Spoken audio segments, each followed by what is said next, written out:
to get everything just so. Shabbat Shalom. It's the first time I haven't had to add anything to that in a while.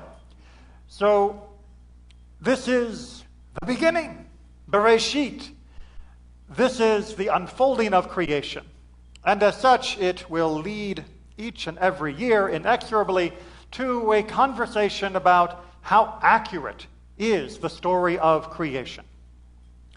In order to guide us in this, I would like to give you a principle that was established by Rambam, Maimonides, in his Moreh Nevuchim, when he was trying to understand how Torah and Tanakh and all of Judaism would compare to the science and philosophy of his day and age, which was predominantly weighed down towards Aristotle, but had many other important insights as well. And he said, the principle is quite simple in practice. If there is something that is incontrovertibly true according to the rules of reason, logic, and science, and it appears to contradict your understanding of something within the Torah, the Tanakh, or rabbinic literature, that does not mean the Torah, the Tanakh, or rabbinic literature is wrong. It means your understanding of the Torah, Tanakh, or rabbinic literature is in error. If the science is correct, but your understanding seems to be in contradiction, you do not throw out the science, you update your understanding. The Torah is not flawed, your understanding is flawed. For example, during the Copernican revolution, the idea of the heliocentric model of the solar system, that the Earth was not at the center, but instead the sun was of our solar system, there were some who said, within the Jewish community as well as others, this cannot be. This is heresy. The Tanakh implies most explicitly in the story of Joshua that the sun stood still. That is what it says. Therefore, the sun must be what is moving, and the earth must be stationary. The mountains of scientific evidence continued to accumulate more and more until the only reasonable explanation of the movement of everything we saw around us was that the sun was at the center, and it was the earth and other planets that revolved around it. So what did people say about the story of Joshua? Did they say that it was wrong? Did they say that this was flawed? They said, we misunderstood. We thought that this implied that the earth was at the center and the sun was moving, because, that is kind of the way it feels when you first look at it. But clearly, we must be wrong. The Torah is still correct, but it must be using a more figurative language than we anticipated.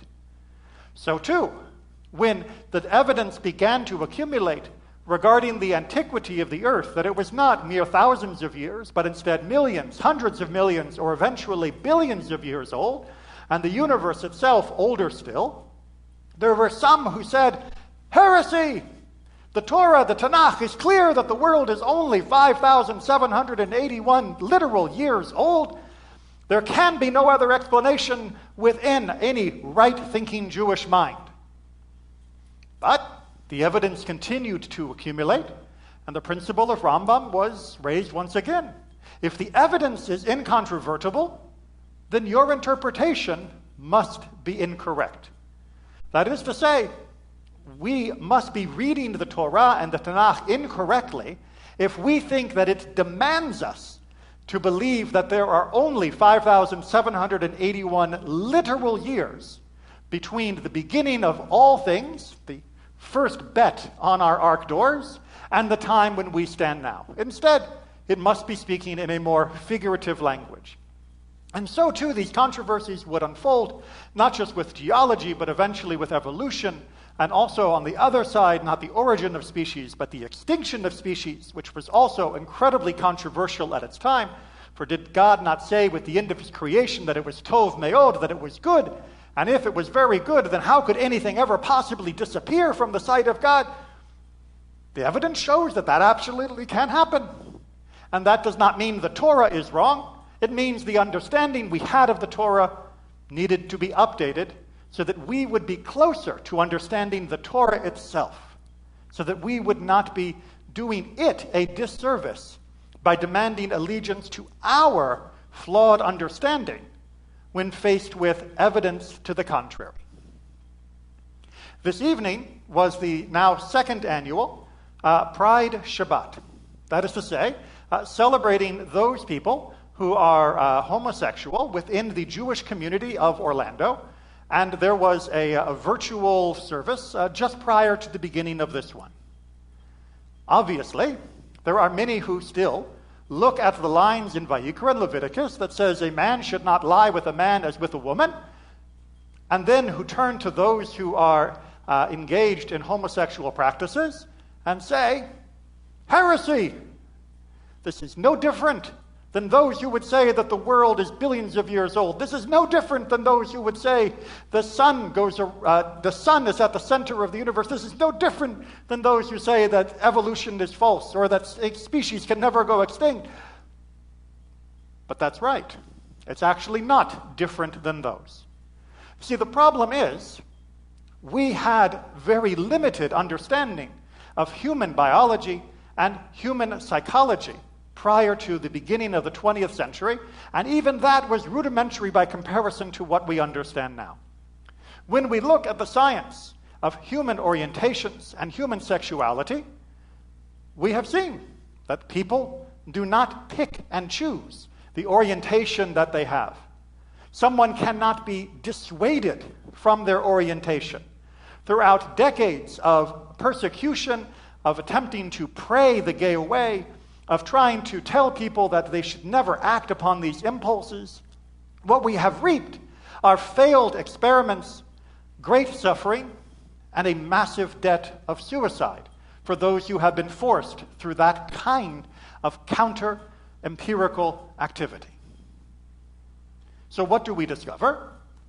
People seem to be basically naturally inclined in one direction or another, or indeed across a spectrum of different preferences. But these preferences are not subject to their whims and not subject to their choices. So, say some, okay, maybe that is the case, but that doesn't mean they have to do anything about it. That doesn't mean that they should actually get together with other people. But do we not see in this week's Torah portion, when God says explicitly and undeniably, and has been ratified by all human experience, it is not good for a person to be alone. It is not good for a person to be alone. And so the Torah presents itself with a paradox if we hold on to both of our understandings. If God is compassionate, and if God is the creator, and if God knows that humans cannot exist happily alone, and if we were to simultaneously hold that no form of homosexuality and behavior would be appropriate, then we would be saying the Torah was mutually contradictory, that the Torah was an argument with itself, and that the Torah was irrational. Instead, the conservative movement says we must have been misinterpreting the verses that prohibit a man from lying with a man as with a woman. Rather than thinking this is a blanket prohibition for all forms of sexual behavior, instead, let us read this in a more narrow construct, saying that a man who lies with women should not lie with other men in the same manner. Or to put it more bluntly, if somebody is a heterosexual man, then they should not take partners in homosexual behavior if they themselves are not oriented that way. Now, you might be thinking, what heterosexual man would do this? And yet, we have examples from throughout history and multiple societies throughout the world, and indeed in certain subparts of our own modern culture, of indeed some heterosexual men engaging either in homosexual acts out of an attempt to have dominance, or simply as an act of promiscuity, not because of their orientation, but simply because they do choose at that moment to engage in that act.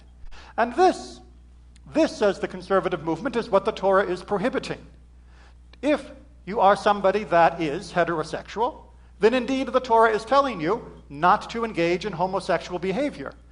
But if you do not lie with men, do not lie with women, but instead only lie with men, for that is the only way that your body and your mind and self and soul can be expressed, then that is for you. There is still a prohibition built in to the lines of Leviticus, to the lines of Vayikra. And our understanding before was simply incomplete because our understanding of the world was simply incomplete. Just as we adjusted our worldview and saw that the sun was indeed the center and Torah did not crumble, just as we adjusted our worldview and saw that indeed the world is billions of years old and Torah did not crumble, just as we adjusted our worldview and saw that indeed evolution can explain the origin of species and that extinctions are indeed a real part of our world tapestry, and the Torah did not crumble, so too we can recognize with our new understanding and better perception that those who are heterosexual or homosexual have a path to find fulfillment and companionship in this world, and the Torah will not crumble. Shabbat Shalom.